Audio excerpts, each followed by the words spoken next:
just very quickly, instead of asking a Republican or a Democrat, why don't you ask the people in charge of policing the border what the problem is? Rather than making a political statement and a question, why don't you walk right over there and ask the guy, what the hell happened? We got a chart, I'll give it to you.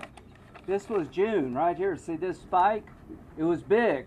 What did Trump do? He told Mexico, we're going to put tariffs on all your products unless you allow us to have asylum seekers stay in Mexico.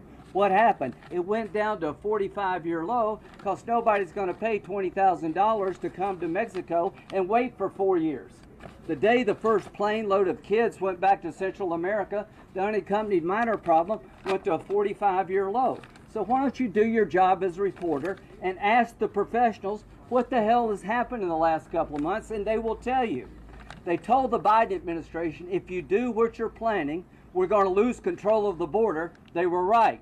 I want to know who they told, and I want those people to be held accountable. I'm not going to give this up.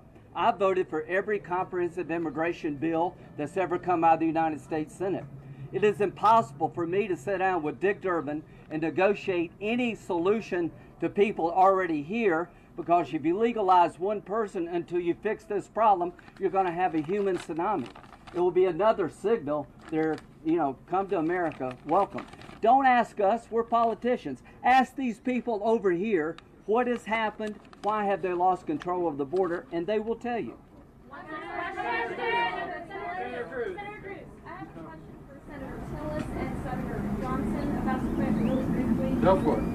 Good. All right, Senator Johnson, Biden's transition team alleged the Trump admin delayed action on the migrant surge for months, even though it was warned about the problem from DHS and HHS.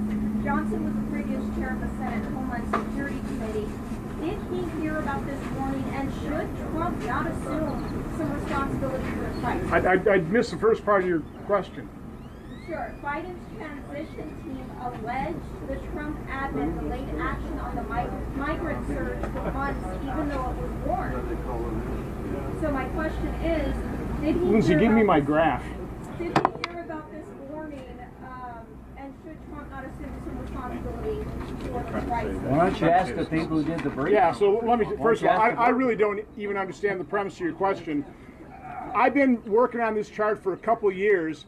It shows cause and effect. I will send it to all of your offices.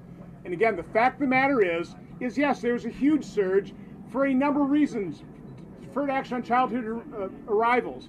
You had the Flores reinterpretation where it applied to not only unaccompanied children, but accompanied children. There are a number of things that caused this crisis, and then President Trump and his administration fixed the problem. That's the point we're trying to make.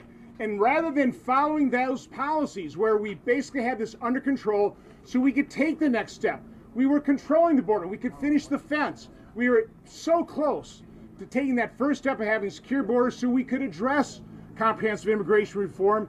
Instead, President Biden ignored the advice of professionals, blew up all of these reforms, and now we've got this crisis, which is far worse today than it was even in 2019. We've had a day of over 6,000 people. 6,000 people. That's more than a caravan. That's a large caravan per day. How do you handle that? Put yourself in the men and women's shoes here that have to deal with this. How do you handle 6,000 people a day? Come on, it's a crisis. Can you bring more to the question for hearing? Hold up a second. You can finish. Hold up. Is it now time to pursue a more comprehensive? I know you're co-sponsoring the Secure and Protect Act. If you think we should do a more comprehensive immigration reform? Well, absolutely, but the table stakes are here. Exactly what Lindsey said. The reason that President Trump did have a crisis, to the first question asked, created by a court decision, he fixed it. Well, we just had a meeting just last week with Democrat members. Lindsey and I were there and other members. And we said, if you want to talk about immigration reform, we're prepared to. We have a crisis at the border. We have to understand, again, listening to what the folks on the ground are telling us and making sure that we have policies that secure this border. You cannot possibly have a credible immigration reform proposal in Congress until you fix this crisis down here. Thank you. Thank you all.